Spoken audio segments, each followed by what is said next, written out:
Graça e paz, irmãos. Tudo bem com vocês? Espero que sim. E nós vamos dar continuidade em mais uma aula. E hoje nós vamos falar sobre o exercício da disciplina na igreja. Hoje eu queria fazer mais um bate-papo, né? Mais uma conversa direta assim, gravada mesmo. Tá? E antes disso, eu gostaria de fazer uma oração, tá bom? E também continuar, irmãos, agradecendo pelas orações que vocês têm feito por nós, pela Laís. E muito obrigado mesmo, irmãos. Muito obrigado, de coração. Senhor, meu Deus e meu Pai, muito obrigado, Senhor, pela sua graça, pelo seu amor. Te peço, Senhor, abençoe a cada um que está aqui e que o Senhor possa abrir nosso entendimento, Senhor, a compreendermos mais, Senhor, da sua palavra, da sua vontade, dos seus ensinamentos, que possamos, Senhor, cada vez mais ser cheios da sua presença, Senhor, e agirmos, Senhor, vivemos conforme a verdade do Evangelho. Tudo isso eu te peço e agradeço em nome de Jesus, amém. Bom, irmãos, eu tô com a minha colinha aqui, então às vezes eu vou olhar para vocês e eu vou olhar aqui também para o texto que eu preparei, tá? Então, para a gente ter uma visão geral da aula de hoje, é sobre o exercício da disciplina na igreja. E aonde não há amor responsável com relação à disciplina, aí não há correção nem disciplina. Tá? A disciplina ela faz parte de um amor responsável, de uma preocupação do que as pessoas aprendam, né? E quando necessário sejam corrigidas e com amor. E essa disciplina, irmãos, como no caso que nós vamos ver na igreja de Coríntios, ela pode ser aplicada tanto com displicência, com vista grossa, passando por cima de situações que vão fazer mal para a igreja, vão prejudicar os irmãos, que foi o caso da igreja de Corinto, como ela também pode ser feita de uma forma com um rigor desmesurado, sem amor. Então, nós vamos aprender, né, com base no texto, 1 Coríntios capítulo 5, de 1 a 13, quais foram os princípios elaborados por Paulo para lidar quando o pecado estava dentro da igreja, né? Quando havia irmãos faltosos dentro da igreja cometendo pecados, né? De uma forma habitual, Então eu gostaria de ler com vocês, aqui eu tenho, deixa eu pegar a minha Bíblia aqui no computador, 1 Coríntios capítulo 5, versículo de 1 a 13, tá? Se você quiser acompanhar. Então diz assim, ó. Estou lendo a versão do Eugene Peterson, é a versão mais famosa que nós temos hoje na igreja, tá? Então vamos lá. Também fiquei sabendo de um caso escandaloso entre vocês, que não seria tolerado nem fora da igreja. Um dos membros está dormindo com a madrasta. E vocês ainda se sentem tão superiores, tão satisfeitos com vocês mesmos, que isso nem os incomoda. Não acham que deveriam estar tristes, de joelhos, derramando lágrimas? Ninguém pensou que tal conduta precisava ser denunciada e corrigida? Vou dizer o que teria feito. Ainda que esteja longe, é como se eu estivesse aí com vocês, porque sei perfeitamente o que está acontecendo e digo que está errado. Vocês não podem apenas ficar olhando e esperar que tudo se resolva. Reúnam a comunidade e eu estarei presente em espírito com vocês. Trate da questão e resolva um problema, na autoridade de Jesus, nosso Senhor, que está presente entre vocês. Submetam a conduta desse homem perante todos, que ele a defenda se puder. Mas se não puder, que seja excluído, ficando à mercê de Satanás. Sem dúvida, será um choque para ele e um embaraço para vocês. Mas é melhor isso do que a condenação. Além do mais, o que importa é estar perdoado diante do Senhor no dia do juízo. A arrogância e a insensibilidade de vocês nessa questão me perturbam. Vocês tratam o caso como se nada fosse. O fermento também parece nada, mas leveda rapidamente toda a massa de um pão. Portanto, livre-se desse fermento. Nossa identidade é pura e simples. Não pode conter ingredientes estranhos. O Messias, nosso Cordeiro Pascal, já foi sacrificado na refeição da Páscoa. e nós somos o pão sem fermento, que faz parte da festa. Portanto, participe dessa festa, não com o pão inchado com o fermento do mal, mas com o pão sem fermento, sincero e genuíno. Escrevi na minha carta anterior que vocês não devem se sentir à vontade com quem vive na promiscuidade. Não quis dizer também que vocês não devem ter nenhum tipo de relacionamento com gente fora da comunidade. O mesmo vale para os corruptos, de nenhum tipo, e para os religiosos impostores. Para não ter contato com esse tipo de gente, vocês teriam que sair do mundo. Mas estou dizendo que, quando o amigo se alega ser cristão, se comporta de modo promíscuo ou corrupto, cheio de revolta contra Deus ou contra os amigos, se embebeda e se torna explorador, vocês não devem agir como se tudo isso fosse normal. Não pode simplesmente conviver com isso como se fosse um comportamento aceitável. Não sou responsável por aquilo que os de fora fazem. Mas será que não temos nenhuma responsabilidade pelos que são da comunidade cristã? Deus tratará dos que são de fora, mas não podemos nos omitir quando nossos irmãos e irmãs saem dos trilhos. Se necessário, temos que limpar a casa. Então, irmãos, quais foram os princípios elaborados por Paulo para lidar com o pecado na igreja? Primeiro, cristãos que são professos, que praticam imoralidade, devem ser expulsos da comunhão. Primeiro princípio. Segundo, brigas entre cristãos deveriam ser tratadas dentro da igreja, não legalmente. Por exemplo, se fosse num tribunal, que era o que estava sendo feito. E a imoralidade sexual, ela nunca é correta, porque devemos honrar a Deus com os nossos corpos. Então, primeiro coisa para a gente começar a entender é que a igreja ela estava envolvida numa cultura de decadência. Aqui no versículo 5, ou no versículo 1, no capítulo 5, diz assim, ó, algo tão pecaminoso que nem mesmo os pagãos fazem. Então, qual que era o ambiente de Corinto? Era um ambiente devasso, tá? A arqueologia descobriu muitos templos pagãos, por exemplo, de Afrodite, que era a deusa do amor e do sexo, de Apolo, que ele expressava a beleza do corpo masculino e sugestionava o povo à prática do homossexualismo. Tinha muitas tabernas, gravuras eróticas, né? A religião era ligada com a prostituição em Corinto, né? Que eram os cultos de mistério e as religiões de mistérios. Era uma cidade portuária, né? As prostitutas, elas engravidavam de vários marinheiros. E você imagina como é que é o cenário. Nasciam sem pais, né? Quem é seu pai? Ah, seu pai é uma pessoa que veio aqui, na verdade nem sei quem é, se ele é o seu pai. Mas geralmente os marinheiros iam lá, às vezes ficavam uma semana, ficavam alguns dias, saía dali e ia para outro lugar. Era marinheiro, né? Eles viriam de levar e trazer mercadoria. E Corinto também era considerada uma cidade cosmopolita, né? Que era gente de todo lugar do mundo, chegava e partia. Então como é que você tem as crianças que nasciam daquelas prostitutas? Eu nem sabia que era o pai. Não tinha isso daí. Havia também nessa cidade escolas de filosofia, jogos istmicos, né? Que eram os jogos que eram feitos em homenagem a Poseidon, que era o rei dos mares.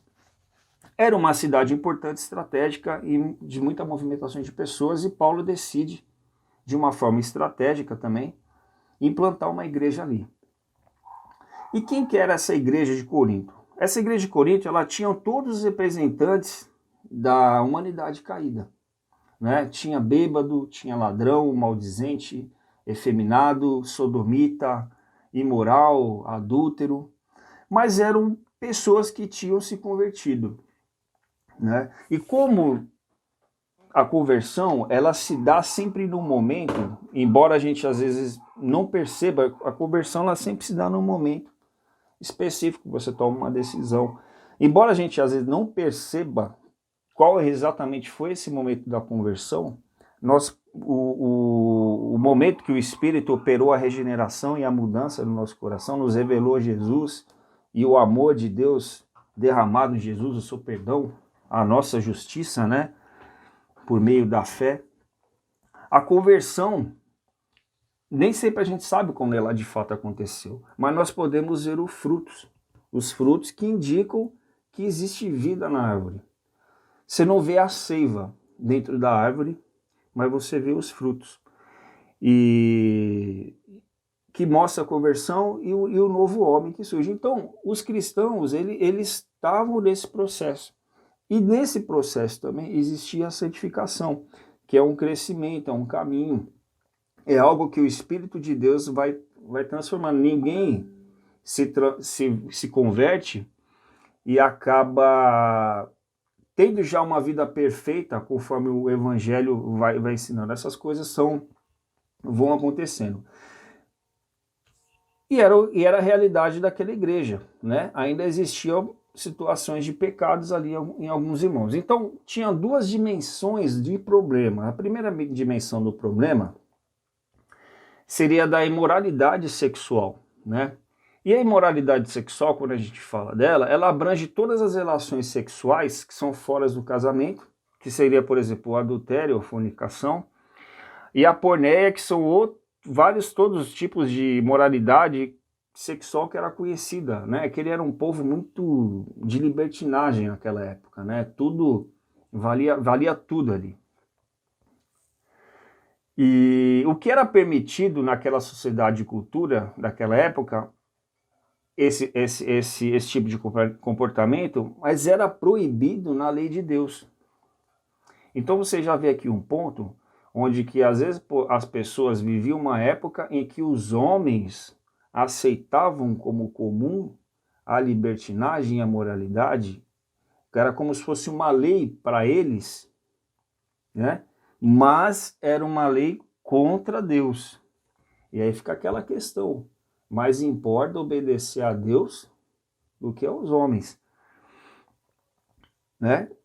Principalmente quando a cultura e o costume e os hábitos são contra a vontade de Deus, né?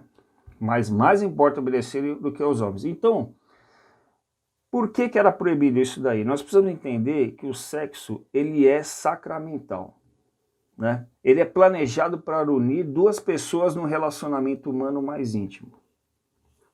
Tá? O casamento, ele é uma aliança, ele é um compromisso de lealdade mútua que deve refletir o compromisso de Deus com o seu povo. Olha só a conotação e o sentido, já que o sexo, o casamento e a aliança, a vida de um casal, de uma forma mais espiritual. Dentro de um contexto de aliança e sacramento, o sexo é lindo e correto. Agora, em qualquer outro contexto, ele é destrutivo e errado. Por quê?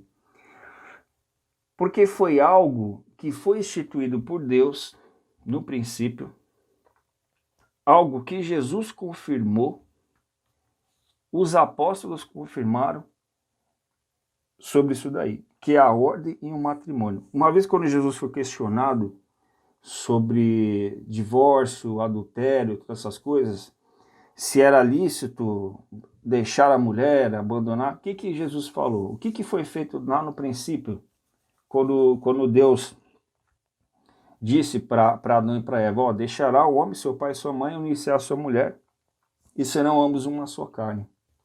Então Jesus, ele confirma algo que foi colocado lá no princípio. Por isso que o sexo, ele é sacramental. Tá? Ele é a ordem e matrimônio dentro de um casamento, dentro de uma aliança. E isso representa, de uma certa forma, uma espiritualidade dentro do Evangelho. Por causa que fala da união, que mais para frente Jesus mostra, da união do homem com Deus. Que Jesus, ele era o único Filho de Deus. E como Filho de Deus, ele era o único que era Deus e ao mesmo tempo homem. E fala dessa união, né?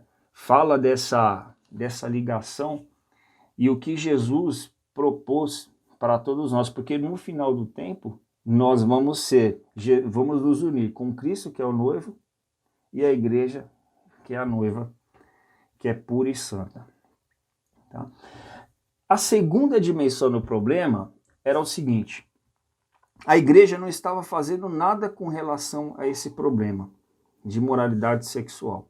Haviam outros problemas também, tá? Mas esses aí são tratados no capítulo 6 e 7. Se não me engano, só no capítulo 6. Mas isso daí vai ser tratado por um outro professor numa outra aula, tá? Então a igreja não estava fazendo nada. E aí a gente pode pensar em algumas hipóteses, por que a igreja não fazia nada? Bom, aquela igreja de Corinto era igreja que ela se admirava muito, se considerava muito marcada pelos dons do Espírito, pelo carisma, né? Então talvez a igreja pensava assim, ó, poxa, mas nós somos uma igreja inclusiva, então nós vamos aceitar todo tipo de gente aqui. Não importa se está pecando, se está agindo errado, não importa, vamos ser uma igreja inclusiva. Porque a presença do carisma e as manifestações do carisma na igreja é o que importa. Se tiver membro, gente errado, não tem problema. Então não tem problema baixar o padrão moral do cristianismo. A igreja tem que ser tolerante. E a igreja foi tão tolerante que tolerou até demais. Porque diz a palavra que nem mesmo entre os gentios, nem mesmo entre os pagãos se faziam essas coisas. E a igreja estava sendo até comentada de maneira exagerada nesses irmãos que eram faltosos e pecavam, e a postura de igreja de não se fazer nada. Então, como Paulo sugeriu para resolver esse problema? Ele falou assim, ó, o pecado é como fermento, versículo 6. Que coisa terrível é o orgulho de vocês. Vocês não sabem que um pouco de fermento fermenta toda a massa? Então o fermento, ele é o pecado não tratado corretamente que se espalha pelos irmãos, corrompendo a consciência da juventude dos irmãos da igreja. Porque, imagina a cena, se você vê aquela pessoa fazendo coisa errada, poxa, aquele homem ali, ele dorme com a madrasta dele, não é nem mulher dele. Então, será que a gente não pode fazer também? Ó, a gente não é casado, é namorado. Então começa a corromper a consciência das pessoas. Então, fermento. Pecado é como fermento. Pecado corrompe, se espalha, deve ser tirado. A vida cristã é como a Páscoa. Versículos 7 e 8. Livre-se do fermento velho, para que vocês sejam massa nova e sem fermento, como vocês de fato são. Pois Cristo, o Cordeiro de Deus, foi sacrificado por nós. Versículo 8. Portanto, celebremos a festa desse Cordeiro não com fermento velho, não com uma vida de pecado, não com hábitos pecaminosos, nem com o fermento da maldade e da imoralidade. Em seu lugar, festejemos com pães sem fermento, com o pão puro da honra, da sinceridade e da verdade.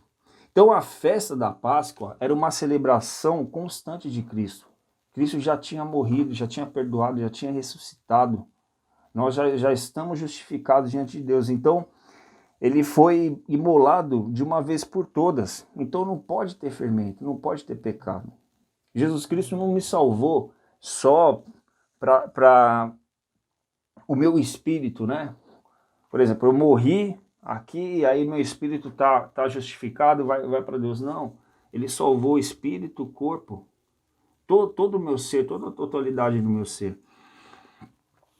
Então, por isso que deve-se lançar o fermento fora, o fermento velho da maldade e da malícia, e celebrar, viver constantemente essa alegria, essa fé diante de Deus com sinceridade e verdade. Terceiro ponto, de maneira prática, como Paulo resolveu a situação, versículo 9. Quando lhes escrevi por carta, pedi que vocês não se misturassem com pessoas imorais. Então, o que ele está falando aqui? Não vos associeis com gente que se diz cristã, mas é impuro.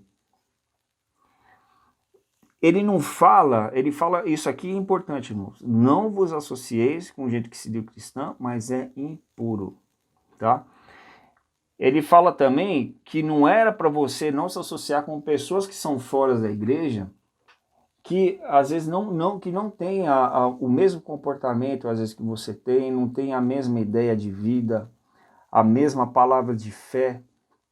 a semente do evangelho ainda, então ela age como pessoa que vive de prazeres e que vive sem temor a Deus, sem respeito a Deus. Não está falando para você se separar dessas pessoas. Jesus Cristo falou assim, até aqui, eu te peço que não os tire do mundo, mas que os guarde do maligno. Por quê? Somos sal da terra, somos luz do mundo. Lembra, na última aula, eu falei que nós temos uma vocação. Cada um de nós é uma tarefa a ser trabalhada, a ser preparada pela graça de Deus, pela presença de Jesus, a nos encontrarmos em Deus, nos encontrarmos em Jesus, nos entendermos nele, né? Entendemos nosso propósito de vida. Tem Jesus. Se não for assim, né, como que eu vou ser sal da terra e eu vou ser luz do mundo? Nós, diferente dos animais, que praticamente nasce tudo pronto, por exemplo, um cachorro, ele nasce, ele já está pronto, ele já cumpre o propósito dele, ele só vai passar pelos ciclos da vida, que é crescer, se alimentar, aprender a sobreviver pelo instinto, tal, procriar e depois morrer. Mas você não vê, por exemplo, um cachorro pensando assim, ai, o que eu vou ser da vida? De onde que eu vim? Para onde que eu vou? Isso são coisas que são nossas. Por isso que é importante se encontrar em Cristo, né? E é importante também não sermos tirados do mundo, mas sermos guardados do maligno, para que possamos ser sal da terra e luz do mundo. Então, como que seria a aplicação prática da disciplina na igreja? Expulsar o irmão faltoso, tirar da igreja. Versículo 13. Só Deus é o juiz daqueles que estão de fora. Expulsem do meio de vocês esse homem imoral. A igreja era como se considerasse ela como se fosse um aprisco que protege, tá? Do lado de fora estão os lobos. Então, quando você tira alguém da comunhão da igreja, né, do seu círculo de amizade, de influências, é como se essa pessoa ficasse ali fora do aprisco, uma ovelha fora do aprisco, ela está sujeita ao ataque dos lobos. Mas isso não era com a intenção de cortar, era com uma intenção de recuperar esse cristão, fazer ele perceber a seriedade, a gravidade do pecado, sentir tristeza por aquilo e voltar. Então a disciplina ela deve ser sempre visando o amor à restauração, não a manipulação ou o jogo político.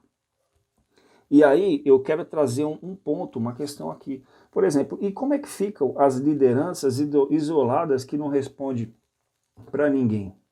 Quer dizer, não tem ninguém acima deles, eles não precisam dar conta do que ensinam, do que recebem, como gastam. Esses são problemas dessas igrejas com liderança isolada, porque é o modelo doentio de igreja. Pois todos nós, irmãos, temos que sempre dar conta para alguém. Aqui na terra, Deus já instituiu isso. Você tem sempre que prestar conta do que você faz para alguém. Em última instância, todos nós vamos prestar conta para o Senhor.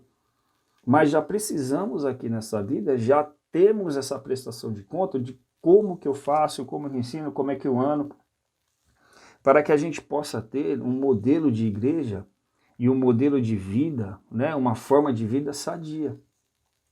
Né? Não com lideranças isoladas. Sempre lideranças isoladas é um problema. Né? Nós vemos aí exemplos de várias igrejas, não preciso citar o nome, mas ali se faz as coisas como se bem entende, e quem vê de fora acha tudo estranho. Aliás, isso é uma característica do cristianismo em geral, protestante. Né? Por um lado, isso talvez surgiu pela livre interpretação bíblica que cada um pôde fazer. E por outro lado, muitas interpretações podem ser equivocadas e serem desastrosas na maneira de influenciar e de ensinar as outras pessoas e de conduzir as coisas. E uma coisa que a gente se depara também é com a questão da filosofia da liberdade pessoal quando se fala de disciplina. Porque daí a gente entra em um campo que vai falar do individualismo e do relativismo. E aquela ideia assim, o que pode não ser certo para você, não é necessariamente errado para os outros. Então o mal, às vezes, de maneira relativa, pode ser bom e o bem pode ser mal. E é lógico, é óbvio que a igreja de Cristo, o corpo de Cristo, não pode ser uma bagunça desse jeito, né? De conveniências. Mas por que isso acontece? Porque as pessoas colocam direitos dos indivíduos, né? O direito das pessoas é o que estão em destaque, é o que são prioridade. A prioridade são os meus direitos. Então isso vai sempre resultar, é inevitável, resultar em velhas diferenças entre o que é certo e o que é errado. Fica trazendo confusão. Que quando eu coloco a ideia de que o meu direito, a minha individualidade é o que eu vou usar para avaliar se o momento alguma coisa é boa para mim ou não, acaba trazendo essa confusão de que é o certo, o que é errado. Então não pode ter essa bagunça. Não pode. Paulo fala assim no Evangelho: aquilo que eu recebi do Evangelho, isso eu vos entreguei. Então aquilo que ele recebeu, ele passou adiante. Ele ensinou aquilo que ele recebeu a partir de Jesus Cristo. Para quê? Para depois cada um entender de uma certa forma e fazer do jeito que acha melhor? Será que é isso? Eu entendo que não. Eu entendo que não. Espero que, se eu não estiver entendendo corretamente, Deus me leve ao entendimento. E assim cada um de nós. E a fé, a expressão da fé é assim. Então eu queria, para a gente dar mais uma continuidade aqui, levantar algumas questões. Por exemplo, a gente está falando de julgamento, né? Então, como às vezes a gente ousa julgar os outros, né? Porque a Bíblia fala, às vezes, a gente não julgar para não ser julgado. Ou quem são vocês para julgar alguém, né? Por que acontece aqui nessa carta que Paulo pede para a gente julgar? Né? Por isso meu irmão faltoso. Então aqui, porque existem certas coisas que nós cristãos não temos direito de julgar, mas outras devemos julgar. Imagina, por exemplo, um cientista nuclear. O cientista nuclear, ele tem toda a capacidade de julgar uma obra de uma usina nuclear, por exemplo, no aspecto em que ela pode ser segura, o que ela pode ser melhorada, o que dá certo, o que não dá certo fazer.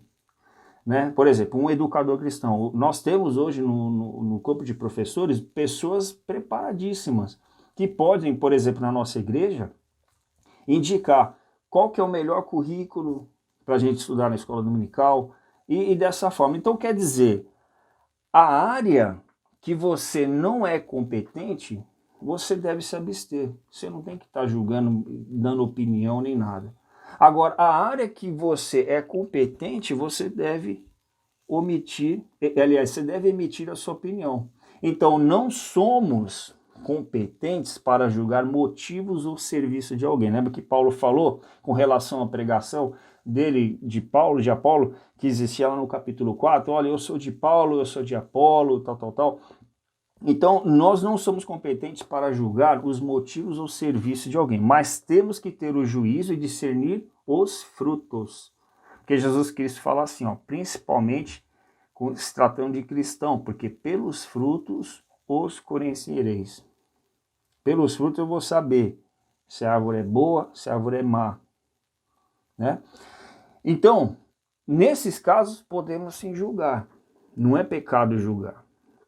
Que tipo de coisas são passíveis de disciplina?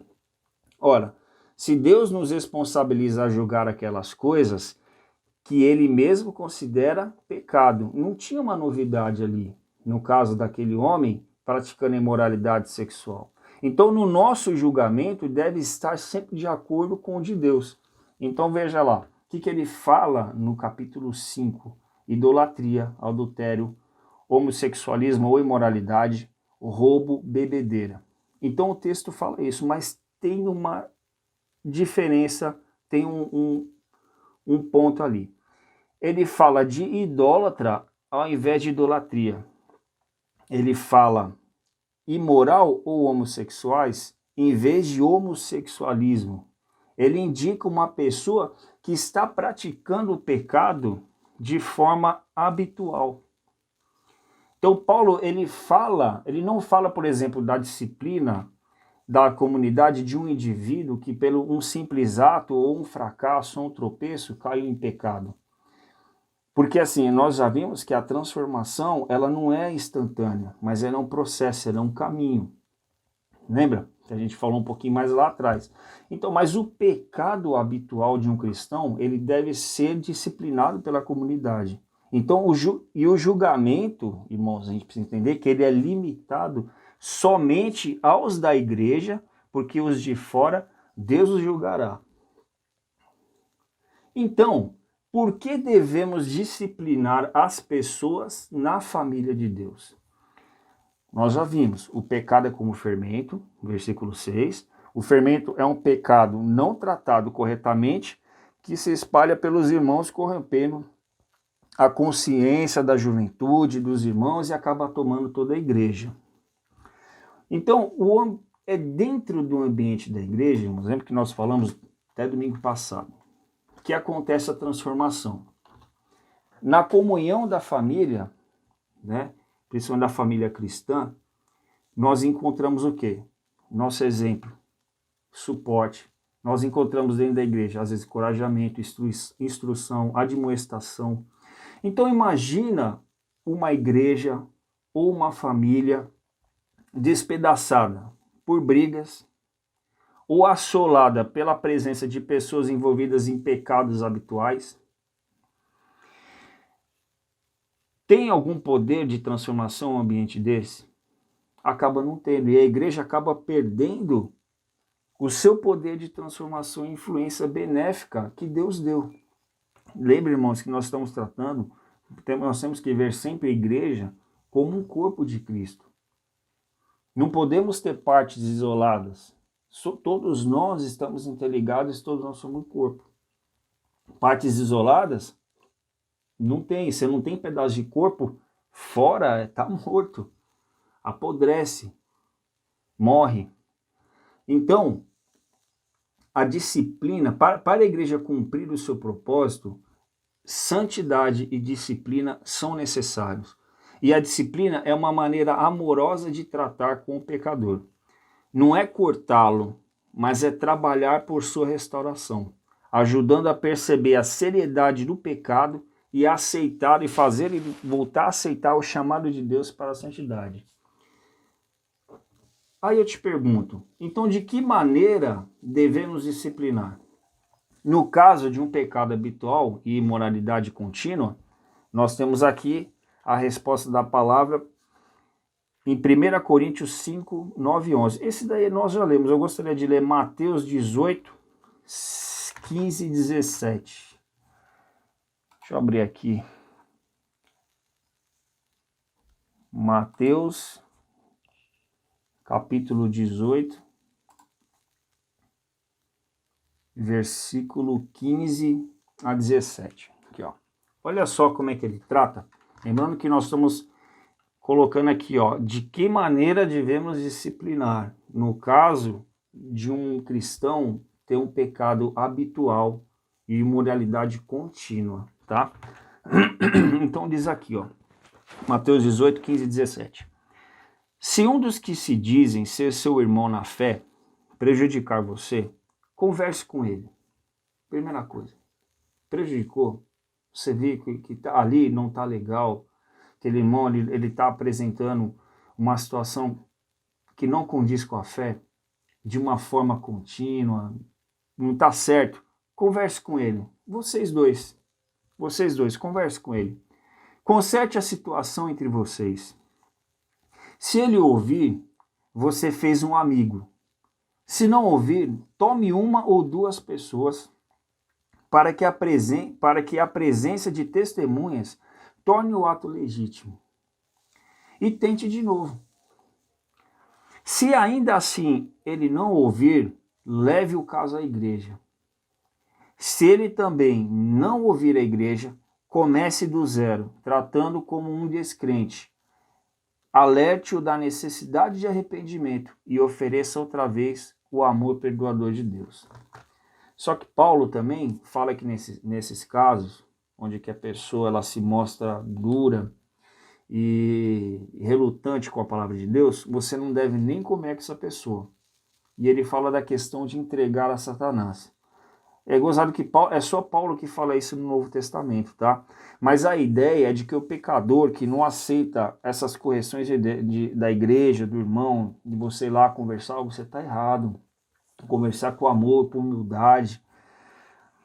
Ele, às vezes é interessante, pelo que Paulo fala, que ele venha sofrer aflição e às vezes talvez até a morte física, mas que ele seja restaurado no dia do Senhor, que ele seja salvo. Então tem lá 1 Coríntios capítulo 11, 30, capítulo 11, versículo 30, 32, deixa eu abrir aqui, 1 Coríntios.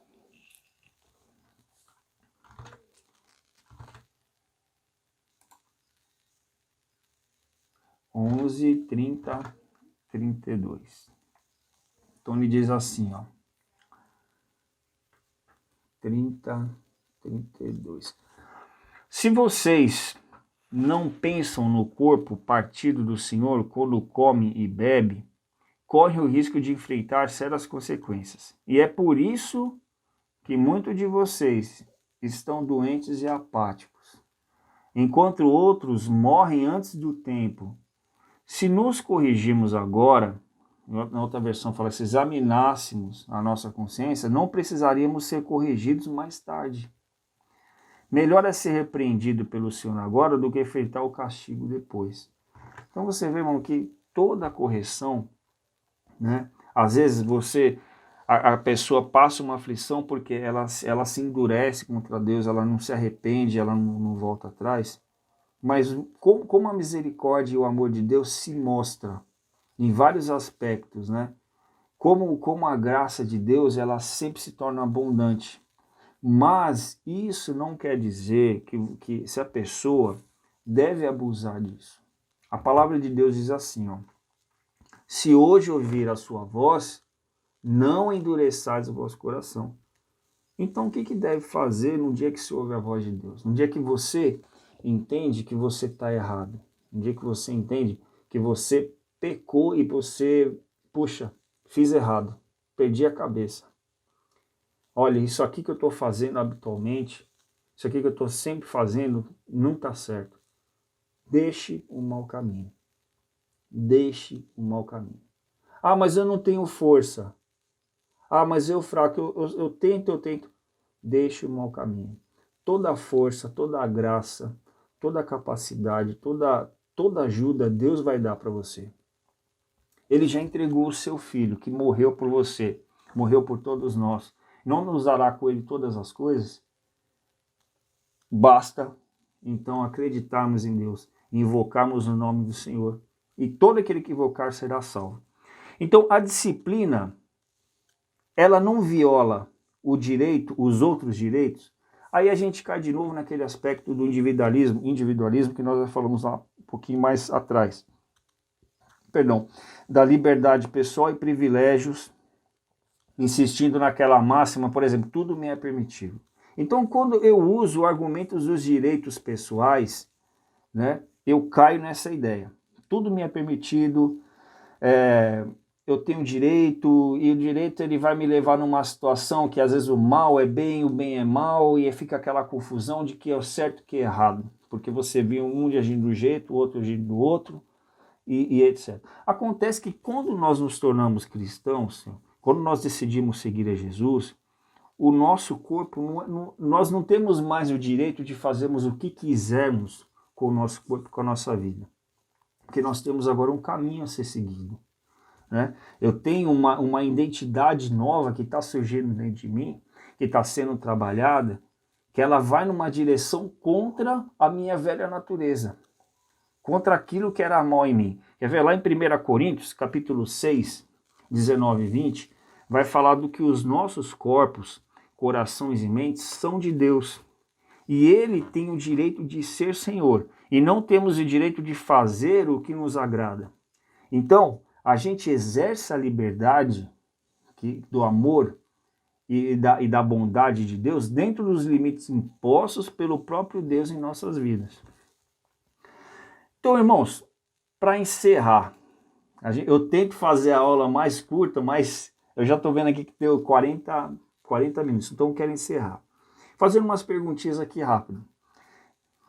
E aí você tenta responder para você ver se a gente compreendeu bem a lição. Cada pessoa, ela é responsável pela disciplina da igreja? O que você acha? Que é verdadeiro ou falso? Sim, né? É verdadeiro. Cada pessoa, ela é responsável pela disciplina da igreja. Isso não é só uma coisa da liderança. Toda a comunidade, ela tem que andar junto nisso daí. A disciplina visa manter a pureza da doutrina? E aí, verdadeiro ou falso? Falso. Porque a disciplina, ela visa manter a pureza do corpo de Cristo, da igreja, do indivíduo. Não é pureza da doutrina, né? Cristo existe por causa da igreja, e a igreja existe por causa de Cristo. A noiva e o noivo, entendeu? Nós somos unidos com Jesus. Esse é o propósito da vinda dele ao mundo. Nos salvar, em fazer uma igreja de pessoas separadas para Deus. Assim que uma pessoa peca, deve ser expulsa da comunhão dos irmãos? E aí, verdadeiro ou falso? Não, falso, né? Por que é falso? Às vezes a pessoa ela pecou, um simples ato, ela teve uma fraqueza, e ela se arrependeu, pediu oração, às vezes pediu oração junto com o irmão ora por mim, nessa situação aqui não foi legal.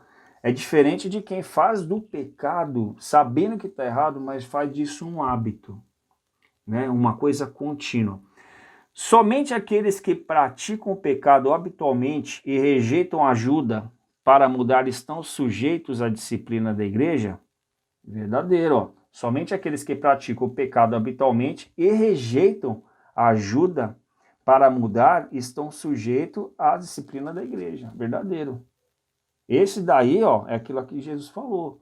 Converse com ele, tal, se ele não ouvir, leva a testemunha, leva na igreja, considera ele como gentil. Fala de novo para ele do arrependimento, do amor de Deus. E Paulo fala com tais pessoas você não deve nem comer nem andar. Era um hábito.